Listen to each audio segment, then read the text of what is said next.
O jogo começa apresentando o protagonista em um estado de fragilidade. Depois de sofrer por 10 anos com pesadelos diários e temendo enlouquecer, Kratos se lança para a morte da montanha mais alta da Grécia. Mas o início desse suposto fim acontece 3 semanas antes. Kratos é enviado pelo deus dos mares, Poseidon, para enfrentar uma hidra que está aterrorizando o oceano, mas não necessariamente salvar os tripulantes da embarcação. Thank the gods you came back for me! I didn't come back for you. Os mini-bons da Fera Marinha causaram um massacre no navio que traz lembranças ao espartano. Flashes de um passado que ainda o atormenta. Uma última tarefa. Kratos prefere o isolamento do mar, e tem navegado de porto em serviço dos deuses. Ele até tenta esquecer essas memórias traumáticas, mas nada adianta. De saco cheio, Kratos invoca a deusa Atena, dizendo que há 10 anos ele tem servido aos deuses fielmente e que ele quer saber o que é preciso para se ver livre desses pesadelos. Atena diz que se ele fizer uma última tarefa, seus pecados seriam perdoados. A cidade de Atenas está sitiada pelo deus da guerra, Ares, e como existe uma regra de Zeus que proíbe que os deuses travem guerra entre si, ela não pode interferir na batalha. Mas Kratos, sendo um homem treinado por um deus, poderia impedir essa destruição. Ele topa, e chegando na cidade, recebe instruções e poderes de vários deuses que também estão descontentes com essa palhaçada do Ares. De um ponto alto da cidade, o deus da guerra é visto em forma gigante, tocando o terror no melhor estilo Godzilla. Kratos promete matar Ares por algo que aconteceu no passado, de Atenas ao deserto das almas perdidas. Batalhando contra as criaturas de Ares ao longo do caminho, Kratos encontra um velho misterioso com cara de maluco que cava uma cova. O ancião diz que o buraco é para o próprio Kratos.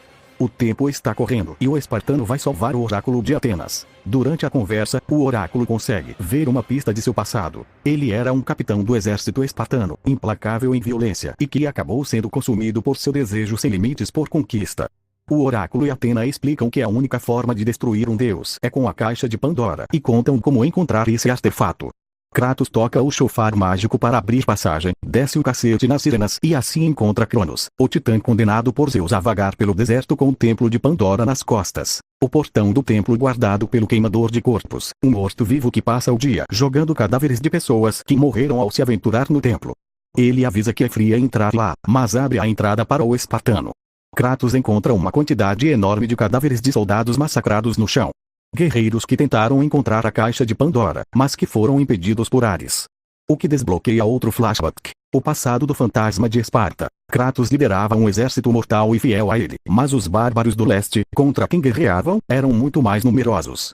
Mesmo a disciplina e habilidade dos espartanos não foram páreo para a maré de inimigos. O capitão Kratos, derrotado e a um instante de morrer nas mãos do rei bárbaro, ofereceu sua alma ao deus da guerra em troca da derrota de seus inimigos. Ares ouviu, aceitou a oferta, matou todos os inimigos e fundiu nos braços de Kratos as correntes das lâminas do caos. Assim ele se tornou forte o suficiente para se levantar e decapitar seu iminente executor, mas também perdeu sua humanidade no processo. O espartano desenvolveu uma sede insaciável por matar e dali para frente assassinou incontáveis soldados e civis em nome de seu novo mestre. Kratos e seus homens destruíram sem piedade uma vila que ficava ao redor de um templo de Atena. Em meio à matança, o misterioso oráculo da vila avisou que ele não deveria entrar no templo, mas foi ignorado.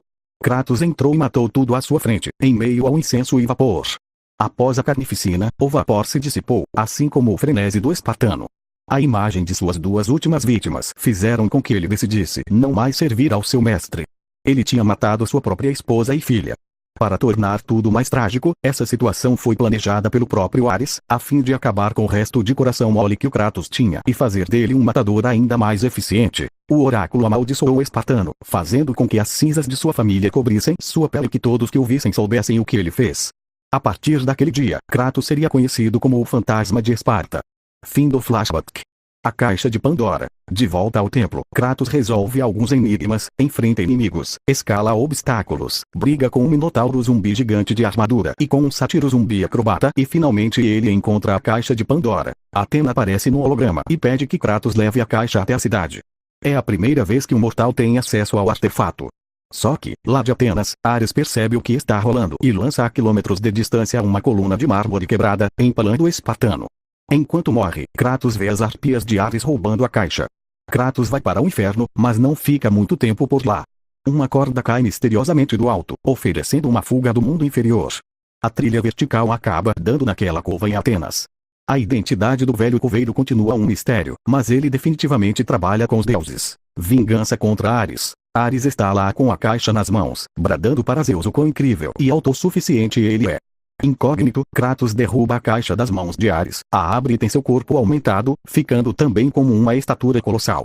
O deus da guerra faz crescer pernas de aranha nas suas costas e os dois saem no tapa, como em um episódio de Ultraman. Ares confisca as lâminas do caos que ele deu para Kratos, que por sua vez, para não ficar em desvantagem, improvisa arrancando uma ponte do lugar, que convenientemente tem formato de espada. Kratos transpassa Ares fatalmente, e o inédito acontece. Um mortal destrói um deus, o novo deus da guerra. Porém, no momento de receber a recompensa, havia uma pegadinha do malandro. Atena diz que os pecados do espartano estão perdoados, mas que nada foi prometido sobre seus pesadelos. Segundo ela, nenhum homem ou deus poderia apagar a memória das coisas horríveis que ele fez.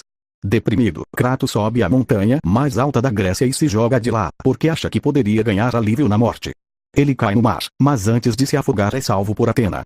Ela diz que os deuses não podem permitir que alguém que os serviram tão bem tire sua própria vida e oferece o trono deixado por Ares no Olimpo a ele. Kratos torna-se assim o novo deus da guerra.